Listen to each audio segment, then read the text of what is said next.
Let's cook around the world. Together we'll travel the world one recipe at a time.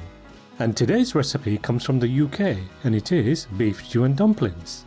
The history of this dish goes back centuries and was originally known as potty, a simple mixture of vegetables, grains and barley. It was a cheap and filling meal that was popular with the peasants and working class. This eventually evolved to become the hearty and flavourful stew we know and love today. And now the British stew is enjoyed by people from all walks of life, and it is a beloved comfort food that's perfect for a cold winter's night.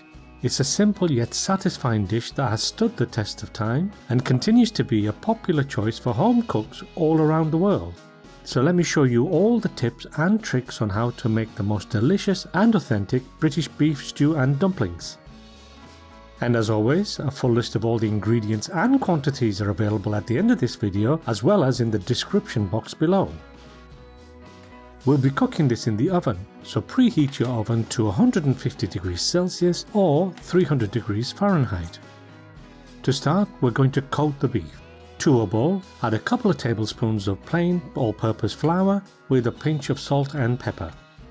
Add the meat and toss in the flour. Coating the meat in the flour helps to brown the meat in the frying pan and to thicken the stew in the oven. As you can see, the meat has been cut into bite-sized pieces and all the excess fat has been removed. This will help the meat to cook evenly and absorb all the delicious flavours from the broth. Next, it's time to brown the meat. Heat some oil in a large frying pan over a medium-high heat and then add the meat in small batches, making sure not to overcrowd the pan. This step is crucial as it helps seal in the juices and gives the stew a deeper, more complex flavour. Cook the meat until it is nicely browned on all sides and then remove it from the pan and set it to one side. We're now going to deglaze the pan. There are quite a bit of caramelized pieces stuck to the bottom. So we're going to add our stock, and using our wooden spoon, we're going to release all the meaty goodness to give our stock an added depth of flavour. Once you have dislodged all the pieces from the pan, pour the stock into a jug and set to one side.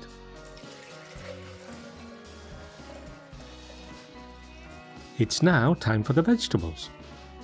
Bring your large pot, or as I'm using, a Dutch oven, up to temperature and add some olive oil.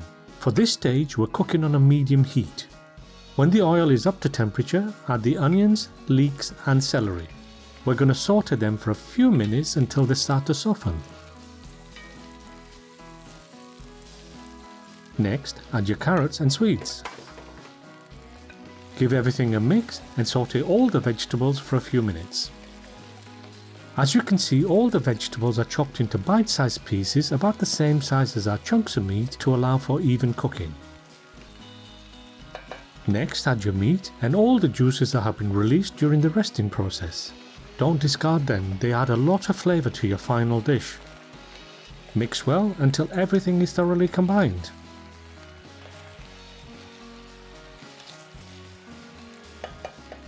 It's time to add the stock.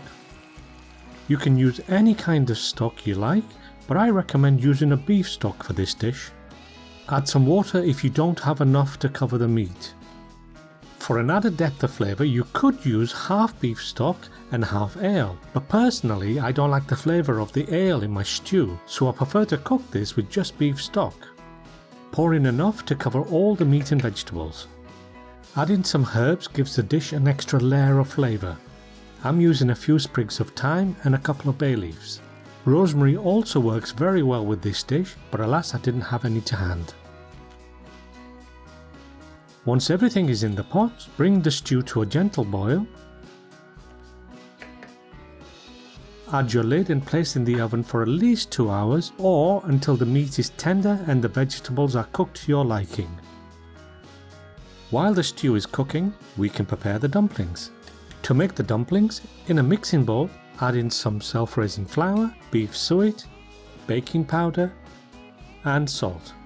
And then using the back of a knife, combine all the dry ingredients together.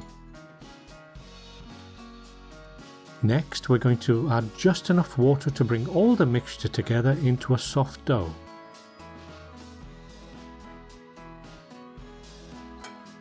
You may not need to use all the water, so be sure to add it in gradually as I am doing here. Dumplings are a classic addition to any hearty stew, adding an extra layer of comfort and flavour. They're soft and fluffy on the inside with a slightly chewy exterior that's perfect for soaking up all the delicious stew broth. Once the dough is ready, cover with a tea towel and leave to one side until we are ready to add to our stew. After 2 hours, take your pot out of the oven as it's now time to add the dumplings. But before we do, we need to thicken the stock just a tad. We do this by adding some cornstarch slurry. By thickening the stew, we ensure all the dumplings float to the surface and not sink to the bottom. Trust me, your family won't appreciate stodgy balls of dough which have failed to rise. I obviously speak from experience. I make the mistakes, so you don't have to. Using a spoon, scoop out a small ball of dumpling dough and place on top of the stew. The dough can be quite sticky, so I'm dipping my spoon into the stew stock to make it easier to scoop out. Make sure you leave enough space between the dumplings to allow them to expand as they cook. Once all the dumplings have been added, we're going to place this back in the oven for a further 20 minutes or until they're puffed up and cooked through. Lid off or on is a personal choice. I leave my lid off as this allows the dumplings to crust up for that extra crunch, but if you prefer your dumplings to be soft, then leave the lid on.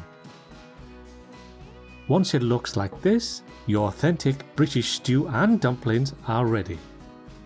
Serve in a bowl, make sure you ladle in plenty of that meaty broth and top with one of those delicious dumplings. And there you have it, the perfect beef stew and dumplings to enjoy with your friends and family. Perfect for those cold, dark winter nights. See you in the next video, and as my friends say in the UK, enjoy your meal.